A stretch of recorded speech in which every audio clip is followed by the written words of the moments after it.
Hello, good morning, and welcome into First Take. You are halfway through the week. It is Hump Day. Skip Bayless and Molly Karam here with you in Bristol. Stephen A. joins us from San Francisco. Gentlemen, what's the good word? What's going on? How y'all doing? The Golden Gate behind you. I like that. San Francisco? What? Worldwide, Stephen A. Well, my services were requested, Skip. I'm out here hosting an event tonight in Walnut Creek with the great Joe Montana. Well, say hello for me, if you would, to the greatest quarterback who ever played. I will make sure I do that. Yes, sir. Big time over here. Yeah. We appreciate it. We've got a lot to get into today, some really hot topics. Coming up, why does Floyd Mayweather always have to defend his greatness? We'll share his latest comments and if they're necessary. Plus, by now, most of you have seen the high school football players who targeted a ref. But now we have new information, and there's a whole other angle of this. We want to get you guys up to speed and to react. But first, we kick things off with Brandon Marshall, who on Showtime's Inside the NFL last night, and the topic of conversation was Deflategate in the battle between Tom Brady and the NFL. Here's what Marshall had to say. I think that there's three different types of players' view in this thing. Number one is the fighter. I think there's guys that's in the fight with Tom. The second is cowards. I call them cowards. That's the guys that are afraid to face Tom Brady. They want him suspended. I don't believe in that. And the last type is the race card. There are a lot of players out there that believe that white players, specifically at the quarterback position, are treated differently. It's not just African American players. I've had this conversation with Caucasian players as well.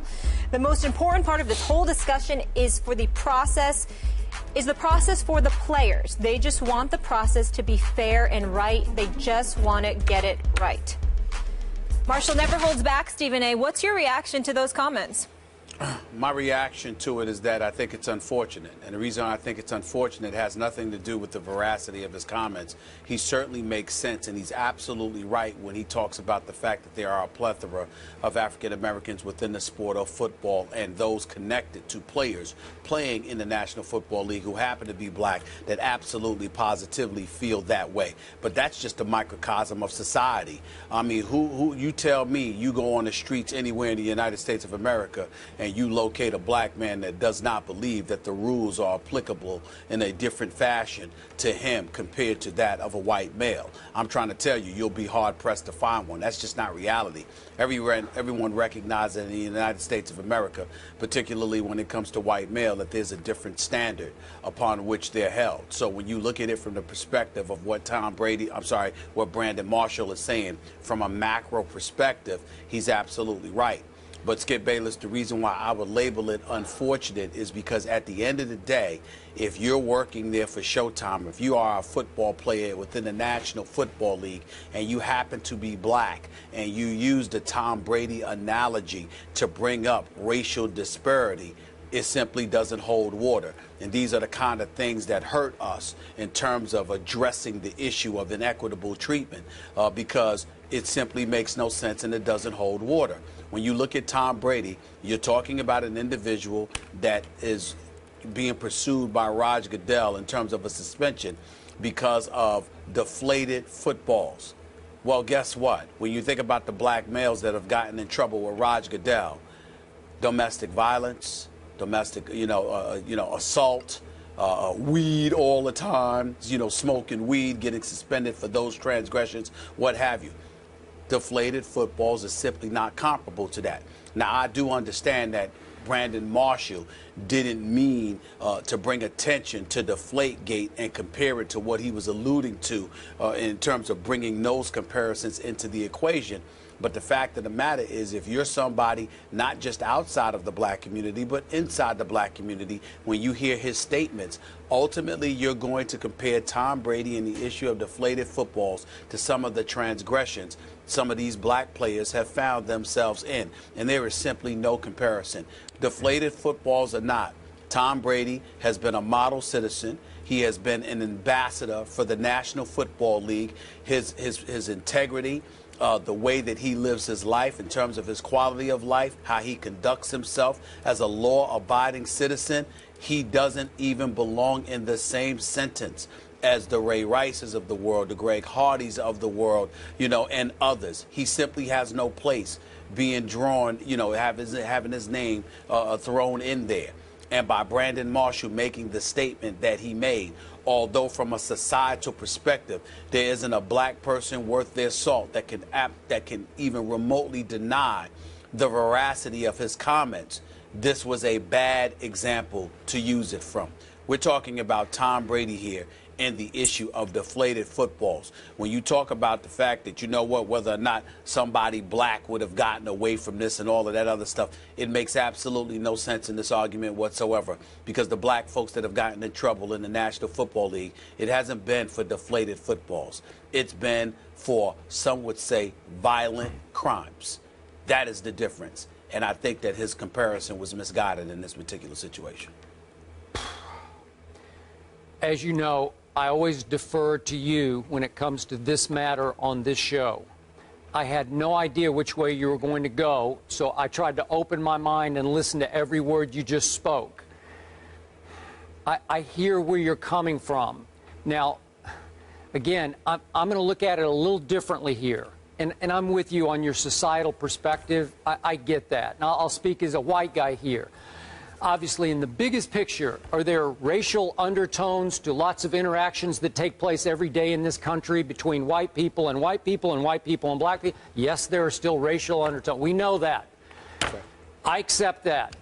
I try to fight that, but I accept it. Now, back to this.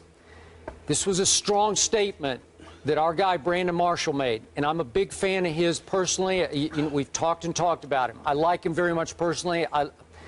I appreciate the struggle he's had and how far he's come within his own personal struggle. But this was a bombshell that he dropped. And when you drop that bombshell, you need to be able to back it up and defend it. So I look at Roger Goodell's recent track record in court that he has taken a beating for of late. What is it, the last 6 times he's lost in court? We've talked about it to death here on this show. So some of those cases have involved Ray Rice and Adrian Peterson and Greg Hardy, and Jonathan Vilma was sort of the lead figure in the Bountygate case that got overturned by Tagliabue. Well, none of those guys were white, obviously, and they got in the end, they all got a fair shake. So. Right. So I'm just going to throw out just an example here. I'm going to go to another star quarterback, a guy who probably should have won the last 2 Super Bowls, named Russell Wilson. If Russell Wilson had been thrust into exactly the same situation Tom Brady just got out of, so far so good, Russell Wilson obviously is an upstanding citizen. He's got a clean track record within the NFL and legally. I got to tell you, Stephen A., I think he would have gotten the same fair shake from Judge Berman that Tom Brady got. I could be wrong about that, but I hope I'm not. And then I think of other high-profile black stars in this league with clean track records in the NFL and legally. I think of DeMarco Murray. I think of Calvin Johnson. I think of my guy, Darrelle Revis. I have high regard for these men who are role models and upstanding citizens, and if they got thrust into the similar situation Brady was in court, could they have prevailed also? Would they have gotten the same fair shake, open mind from the judge? I think so. I could be wrong about that. I believe so as well. Okay, so it brings us back to what Brandon said. Man, that's a strong statement. Many times we talk about how it applies here, how strong I was about what Riley Cooper said. He should have been cut the next day for what he... That's a whole different situation than the one that's operating here. Well, allow me to interject. Okay. First of all, if I wasn't clear, I apologize, because I agree with every single word that you just said. We have no disagreement. As a matter of fact, that's the point that I ultimately was trying to elocute. The fact is that Roger Goodell has gone after white players. He's gone after black players. When he suspended Sean Payton for the year as the head coach for the New Orleans Saints, last time I checked, he wasn't black. When he suspended Greg Williams indefinitely, the defensive coordinator in Bountygate, last time I checked, he was not black. When you see them sitting there going after the New England Patriots, Robert Kraft, his friend, Bill Belichick, the confiscation of a 1st and 4th round pick, those are not black individuals that represent the face of the New England Patriots franchise, and certainly has he been in tireless pursuit of Tom Brady. Tom Brady doesn't happen to be black as well. And so the point that needs to be made here is, while we appreciate the level of sensitivity Brandon Marshall continuously strives to display, and we definitely appreciate it, in this particular instance, I think his arguments are misguided. Because from a macro perspective, meaning a societal perspective, whereas I think that he's absolutely right, I don't think that's a case that can be made when it comes to the National Football League. And allow me, Skip, to take this a bit further, both Skip and Molly. What I'm deeply appreciative of when it comes to the National Football League is that Roger Goodell goes after everybody equally, it appears. But the other thing is that let's keep in mind how some of the more upstanding African Americans in the National Football League have been mistreated by their own. When Jonathan Martin was enduring a bullying scandal with Richie Incognito, the guys within the Miami Dolphins organization seemed to side with Richie Incognito, going so far as to label him an honorary brother. Now, Jonathan Martin has subsequently come out and conveyed some of the issues and problems that he's had since childhood, and we all have respect and sensitivity towards that. But it doesn't negate the fact that some of his quote-unquote own turned against him.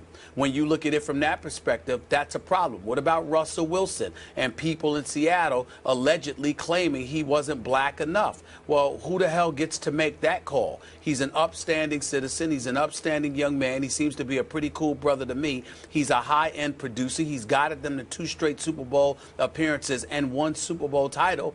But people will find excuses to find things wrong with him. Those were not white people. Those were black people. Yep. And so when we look at it from that perspective, we have an obligation, at least I feel I have an obligation, to highlight the fact that far often than not, you know, the few guys that have acted up, they're not representative of the vast majority of black men, not only in the National Football League, not only in professional sports, but in our society, who actually know how to act like they have some damn sense, who actually do behave themselves and conduct themselves like civilized, model citizens. And a lot of these black professional athletes are incredible, incredible role models. The few that act up stain us as a community and give the impression that the problems are far more insidious than they may actually be. So Brandon Marshall saying what he said, again, he picked the wrong case to make that argument, because all it has done is highlight the discrepancy between Tom Brady and the black dudes that ended up acting up. Yeah. He picked the wrong argument. He picked the wrong guy. He picked the wrong day to do this. He's wrong on this. But what did give me pause, Stephen A., is that Brandon referred to conversations he's had in his own locker room and with several players around the National Football League. What the problem here is, I don't know if he's talking about 5 players or 50 players. Doesn't matter. Yeah.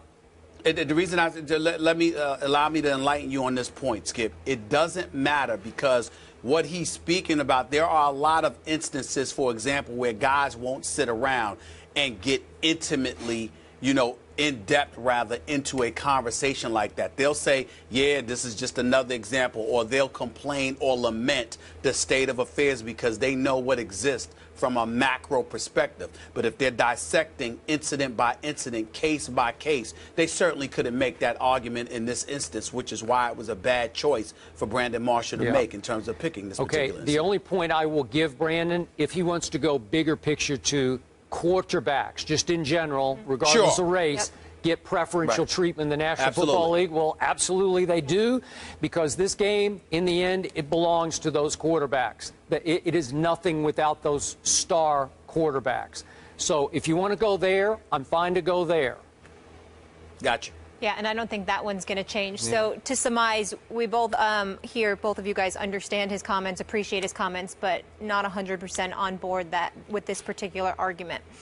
Not even close. Moving on. Floyd Mayweather